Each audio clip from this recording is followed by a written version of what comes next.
जय श्री महाराज जी। अब तक आपने सुना, अंतिम संस्कार को लेकर सबके अपने पक्ष थे।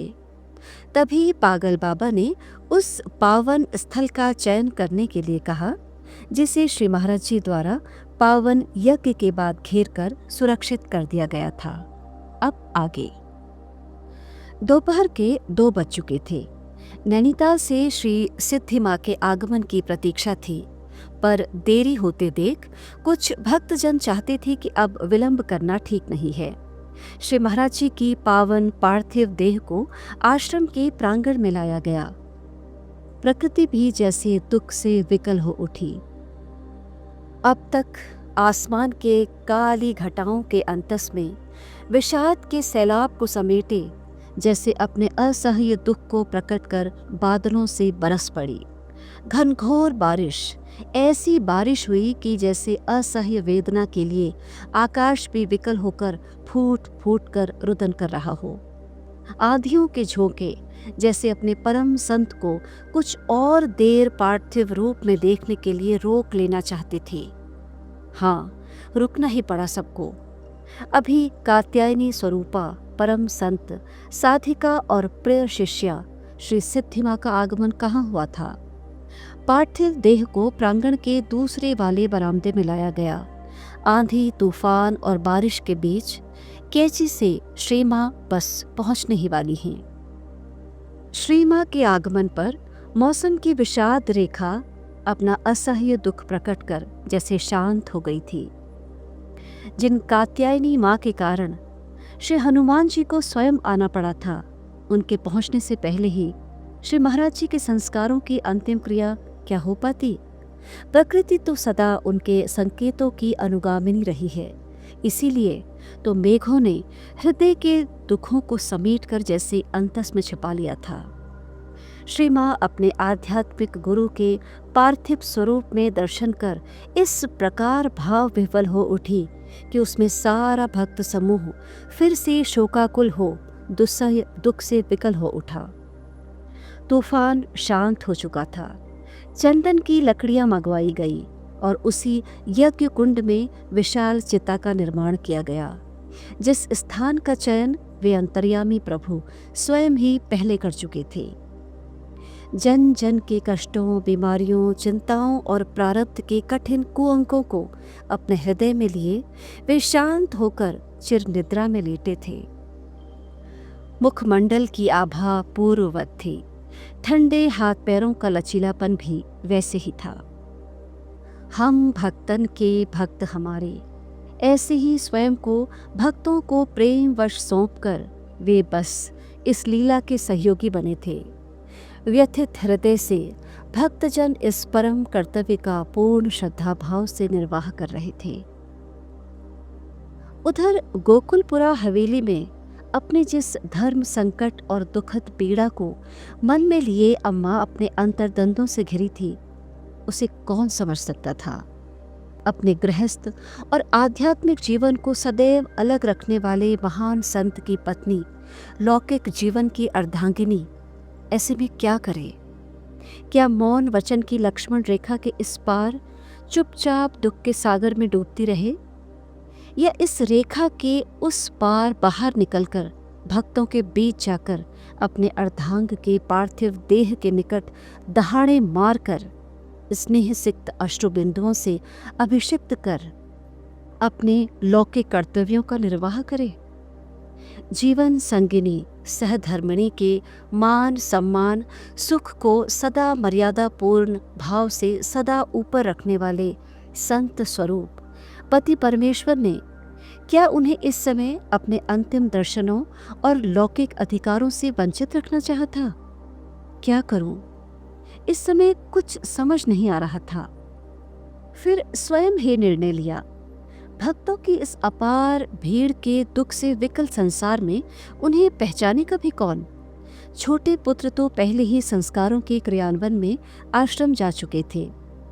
बहू को समझाकर रोकते हुए सेविका से गाड़ी मंगवाई और अंतिम दर्शनों की लालसा रोक न सकी।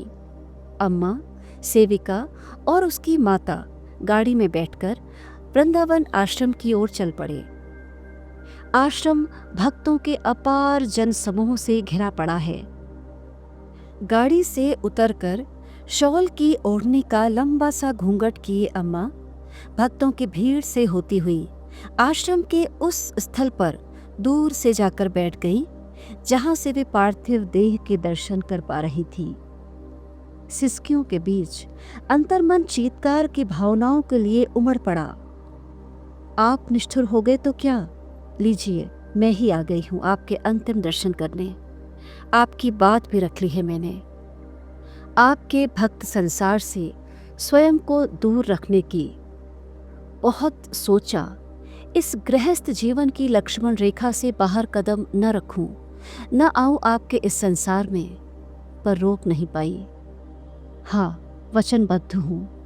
मैं स्वयं की मौन रेखा में बस चुपचाप चली जाऊंगी यहीं से, इतनी दूर से ही। अम्मा स्वयं को सबसे छिपाती सिसकती रही, कभी सामने निष्प्राण पावन देह को देखकर, कभी घूंघट में अपनी व्यथा को सोचकर। शाम के 6 बजने वाले थे। श्री महाराज जी के पावन देह को फूल मालाओं से सुसज्जित कर अत्यंत भव्य यान में आसीन किया जा रहा था। भक्तों के कोलाहल, करुण क्रंदन, जयकारों के बीच यान को गाजे बाजे रोशनियों के साथ समस्त वृंदावन में भक्तों के दर्शनार्थ ले जाया जा रहा था। अश्रुपूरित नेत्रों से वृंदावन वासी चंदन, रोली, अक्षत, पुष्पों, धूप आदि की वर्षा करते रहे। जयकारों की गूंज से मार्ग गुंजायमान थे। बाबा नीम करोरी महाराज जी की जय, बाबा नीम करोरी महाराज जी की जय। निष्प्राण सी अम्मा भी दुखों का बोझ लिए स्वयं को संभालते हुए उठी और सेविकाओं के सहारे धीरे धीरे गाड़ी की ओर आ गई। वे गाजे बाजे के साथ भक्तों के भव्य दर्शनार्थ यान द्वारा भक्तों के सैलाब में आगे की ओर बढ़ते जा रहे थे। दूर से ही प्रणाम कर अम्मा मन ही मन आर्तनाद करती जा रही थी। मुझे और 20 बरस जीने का श्राप क्यों दे गए? जब लकवे की मार से मैं मरने ही वाली थी तो मुझे ये दुस्सह्य दुख देखने के लिए क्यों छोड़ दिया? क्यों? भक्तों के जयकारे के बीच जैसे स्वयं ही एक उत्तर उनके मन को छू गया।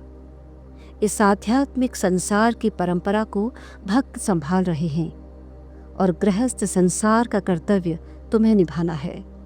अपना उत्तरदायित्व संभालो, अब जाओ, रो मत।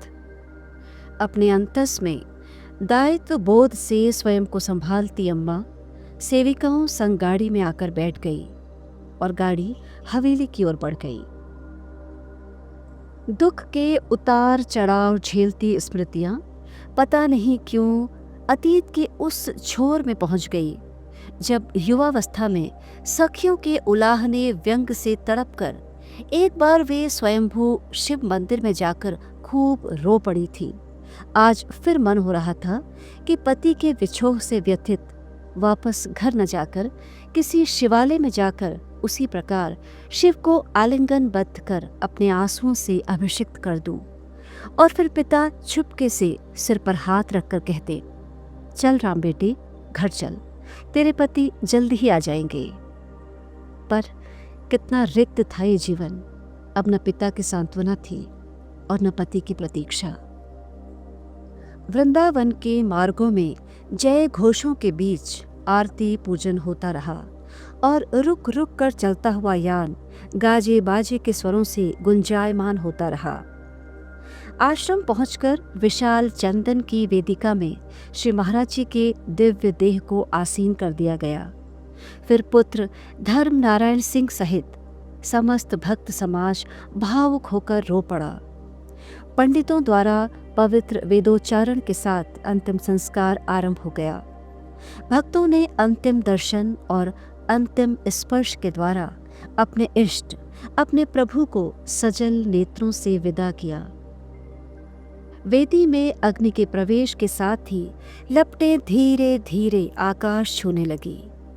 एक ओर महाप्रभु श्री महाराज जी की दिव्य देह लपटों के मध्य थी, तो दूसरी ओर दुख संताप से भक्तों के मन दग्ध हो रहे थे।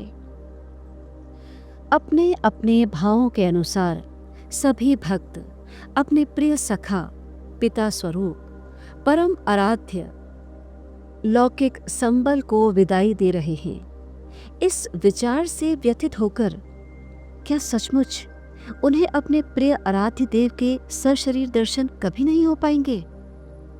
भारी मन, बोझिल कदमों से वे अपने अपने निवास स्थानों की ओर लौट आते हैं।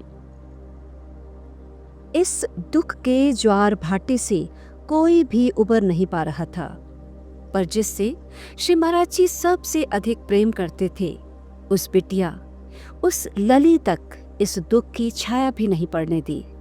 श्री महाराज जी स्वयं ही कहते हैं, हम कुछ नहीं करते, बस प्रकृति सब कुछ अपने आप कर देती है। उसी प्रकृति ने अपनी शक्ति से घनघोर बारिश, तूफान जैसे मौसम के बहाने से न ट्रंकॉल से सूचित करने दिया, न उस बीच अखबार ही पहुंच पाया, और घर के रेडियो ने भी उसी बीच काम करना बंद कर दिया था। आंधी, तूफान, बारिश के इन दिनों में दुखों से अनजान गिरजा बिटिया को इस हृदय विदारक घटना के बारे में अभी कोई जानकारी नहीं थी। वृंदावन आश्रम में चिताग्नि के शांत हो जाने के बाद श्री महाराज जी की अस्थि पुंज और भस्म को उपस्थित लोगों ने अनेक कलशों में एकत्रित कर लिया। अब तक दादा मुखर्जी और भोपाल से बड़े पुत्र अनेक सिंह जी पहुंच चुके थे। दुखी मन से उन्होंने तांबे के बड़े बड़े कलशों में अस्थि पुष्प समाहित कर लिए। इसके बाद 7 प्रमुख पावन नदियों में विधि विधान से प्रवाहित किया गया। एक अस्थि कलश पूजा स्थली में रख दिया गया, जहां वे नित्य पूजन करते थे। कई कलशों में श्री महाराज जी के दिव्य देह के भस्मीभूत अवशेषों को समाहित कर हरिद्वार, प्रयाग, लखनऊ, कानपुर आदि में समाधि बनाने और गंगा जी में प्रवाहित करने के लिए ले जाया गया। कैची धामवासी सुबह ही श्री महाराज जी के पावन अस्थि कलश को लेकर नैनीताल के लिए रवाना हो गए। दादा मुखर्जी भी एक कलश में श्री महाराज जी के अस्थि पुंज को लेकर इलाहाबाद आ गए और फिर श्री महाराज जी के कक्ष में स्थापित कर सुंदर पुष्पमालाओं से ढक दिया। अस्थि विसर्जन के समय कई भक्त नाव से संगम पहुंचे और त्रिवेणी पंडा ने दादा के हाथों से पिंडदान करवाया और शाम होते होते सबने अपने घरों को प्रस्थान किया। एक संत के आध्यात्मिक और सांसारिक जीवन के संस्कार बड़े ही रीति रिवाजों से संपन्न हो रहे थे। बोकारो में डाक द्वारा प्राप्त ऊपर से कटे हुए पोस्ट कार्ड को देखते ही गिरजा जी अज्ञात आशंका से भयभीत हो उठी। पोस्ट कार्ड का कोना कटे होने का मतलब किसी के मृत्यु सूचक संदेश का होना। डरते हुए कांपते हाथों से पोस्ट कार्ड पकड़ा जिसे छोटे भैया ने भेजा था। इसमें लिखा था, ताऊ के आकस्मिक महाप्रयाण का दुखद समाचार। पढ़ते ही आंखों के आगे अंधेरा छा गया। मुश्किल से 2-4 कदम चलकर संभलने की कोशिश करते हुए सोफे तक पहुंची ही थी कि बेहोश होकर सोफे पर गिर पड़ी। कुछ देर बाद होश आया तो जैसे सब कुछ घूम रहा था। सामने रखे पोस्ट कार्ड को देखकर फिर जैसे सपनों से जागी। ताऊ कहकर चीख पड़ी और फिर गुमसुम सी होकर निढाल पड़ गई। कुछ देर बाद जब पति घर पहुंचे तो इस हृदय विदारक दुखद संदेश को पढ़कर स्तब्ध रह गए। पत्नी बुत्त बनी बैठी थी। लग रहा था इस गहरे सदमे से वे अपनी सुध बुद्ध खो बैठी हैं। पड़ोस के अभिन्न मित्र भट्ट दंपति भी आ पहुंचे। गिरजा जी को बार बार समझाते, ढाढ़स बंधाते, पर वे बार बार बेहोश हो जा रही थी। डॉक्टर को बुलवाया गया, कुछ दवाएं दी गई और ऐसे ही अर्धचेतना की अवस्था में पति के साथ आगरा जाने की तैयारियां करने लगे। मित्र श्री भट्ट जी ने सारी व्यवस्थाएं कर दी। बेटे संदीप को तैयार कर पत्नी को हौसला देते समझाते हुए किसी तरह आगरा के लिए रवाना हो गए। स्टेशन तक भट्ट दंपति साथ ही थे। गिरजा जी अपनी चेतना में नहीं थी। उनके आसपास क्या हो रहा है उन्हें कुछ होश नहीं था। इस दुखद समाचार के गहरे सदमे से वे सामान्य चेतना से दूर थी। किसी तरह आगरा पहुंचे। घर पहुंचकर सहारा देते हुए पत्नी और पुत्र को लेकर गोकुलपुरा हवेली तक पहुंच गए। आज श्री महाराज जी को ब्रह्म में विलीन हुए 7 दिन हो चुके थे। घर में गरुड़ पुराण की कथा हो रही थी। पुत्री गिरजा जी पति का सहारा लिए निष्प्राण सी घर में प्रविष्ट हुई। भैया भाभी जल्दी जल्दी आए और गिरजा जी को सहारा देकर बिठा दिया। सामने अम्मा बैठी हुई थी, महिलाओं के बीच। क्लांत चेहरा, फीके श्वेत वस्त्रों में, आधी तूफान से उजड़ी हुई बगिया की तरह, आंखों का सूनापन सब बता रहा था। अम्मा कहकर बिटिया माँ की तरफ बढ़ी और लिपटकर रोती रही। अम्मा, ताऊ, हमारे ताऊ कहाँ चले गए हमें छोड़कर? अम्मा गले से लिपटाकर रोती रही, संभालती रही। रोते रोते गिरजा जी ताऊ ताऊ ताऊ कहते कहते पुनः अचेत हो गई। सहारा देकर उन्हें लिटाया। पति ने आवश्यक दवाएं दी, पर मन अभी भी चेतना शून्य ही था। पति श्री जगदीश प्रसाद भटेले जी ने घर में सारी बातें समझाते हुए उनको लगे इस मानसिक आघात के विषय में बताया। अब बिटिया की इस अवस्था से अम्मा भी व्याकुल हो उठी। घर के बड़े कक्ष में गरुड़ पुराण चल रहा था। सारे कर्मकांड वैदिक रिवाज के अनुसार बड़े पुत्र अनेक सिंह जी द्वारा संपादित किए जा रहे थे। सारे संस्कारों की परंपरा का निर्वहन कर दोनों भाई अन्य विधि विधान और ब्राह्मण भोज की व्यवस्था के लिए अकबरपुर जाने की तैयारी में व्यस्त हो गए। अकबरपुर पहुंचते ही अगले दिन कुछ विधानों के त्रयोदशी संस्कार आदि के क्रियान्वयन के साथ ब्रह्म भोज का आयोजन किया गया। गांव के सभी नए पुराने मित्र रिश्तेदार सभी आ पहुंचे। अपने प्रधान साहब के बिना हवेली का क्या अस्तित्व। रोते बिलखते वे अनेक सिंह जी और धर्मनारायण जी के पास आकर कहते जा रहे थे, भैया आज तुम्हारे पिता नहीं हमारे पिता हमसे दूर हो गए हैं। उनकी प्रेम छाया में हमने अपने आप को भुला दिया था। हमें तो पता भी नहीं था वे कितने महान संत थे। हम तो उन्हें बस अपना आदर्श प्रधान समझकर ही खुश होते रहे। वे तो मानव देह में साक्षात भगवान थे, साक्षात भगवान। हम गरीबों के गरीब नवाज, हमारे पालनहार, हमारे सब कुछ थे। और भी न जाने कितने गुणों का बखान करते हुए ग्रामीण जन असीम दुख लिए रो रो कर दयनीय से हो रहे थे। सभी का एक जैसा हाल था। क्या घर क्या बाहर के लोग, सभी दुख विषाद में डूबे हुए थे। सबने भोजन किया और भारी दुख से मन में भारी व्यथा लिए हुए अपने घरों को लौट गए। और अगले ही दिन दोनों पुत्र भी आगरा लौट आए। इधर गिरजा बिटिया की हालत देखकर परिवार चिंतित होने लगा। दवाओं से कुछ देर नींद आ जाती और फिर होश में आते आते कभी रोती रहती, कभी फिर से बेहोश हो जाती, या फिर कभी एकटक एक ही ओर देखते हुए शून्य में खोई रहती। उन्हें न खाने का होश था, न अपने बेटे, न अपने पति का। बस एक ही सूनापन था जो उन्हें हर समय घेरे हुए था। कभी नींद में उठकर चौंक जाती और बुदबुदाने लगती, ताऊ मत जाइए ना, ताऊ मत जाइए ना। अब अम्मा ने हिम्मत कर स्वयं को संभाला और अपने आंसू पोंछकर फिर बिटिया का ख्याल रखने लगी। घर में कोई भी दुखद बातों की चर्चा तक नहीं करता। सकारात्मकता और आध्यात्म की आशावादी चर्चा ही गिरजा जी के सामने होती थी। डॉक्टर्स भी यही कहते थे कि इस सदमे से उबरने में उन्हें अभी वक्त लगेगा, इसलिए अभी अच्छी घटनाओं की ही चर्चा करें। दोनों भाभियां भी इस दुख की घड़ी में उनका हर तरह से ख्याल रखती, पर बहुत कोशिशों के बाद भी अभी कोई सुधार नहीं हो रहा था। एक और पारिवारिक जन अकबरपुर में 13वीं की क्रिया को पूर्ण कर चुके थे, तो दूसरी ओर कैची आश्रम में पर्वतीय प्रथा के अनुसार 12वीं मनाई गई। वृंदावन में 13वीं संस्कार पूर्ण विधि विधान और कर्मकांड के साथ संपन्न हुआ। सुबह श्री सिद्धि माँ और जीवंती माँ भी पहुंच गई। यज्ञ और पूर्ण आहुति के बाद वृहद भंडारे का आयोजन हुआ, जिसमें वे सभी भक्तगण शामिल हो गए जो किन्हीं कारणों से अंतिम दर्शन और विदाई में शामिल नहीं हो पाए थे। श्री महाराज जी के प्रिय भक्त गुरुदत्त शर्मा जी ने सर्व समर्पण की भावना से कार्य का निर्वहन अत्यंत सेवा भाव से किया। अन्य भक्तों की भांति वे भी किसी न किसी रूप में महाराज जी की दिव्य उपस्थिति को सर्वत्र महसूस कर रहे थे। वे सर्वत्र थे भी।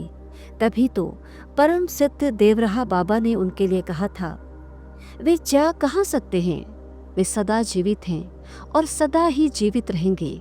ऐसी लीला तो वे पहले भी कई बार कर चुके हैं। ये सत्य है कि सांसारिक रूप में उनकी दिव्य देह समस्त कर्मकांडों के विधान के बाद अब पंच तत्व में विलीन हो चुकी है, पर परम योगियों का अमरत्व तो जीवन मृत्यु की लीलाओं के परे भी अपनी अलौकिक शक्तियों में पूर्णता से विनिवास करता है।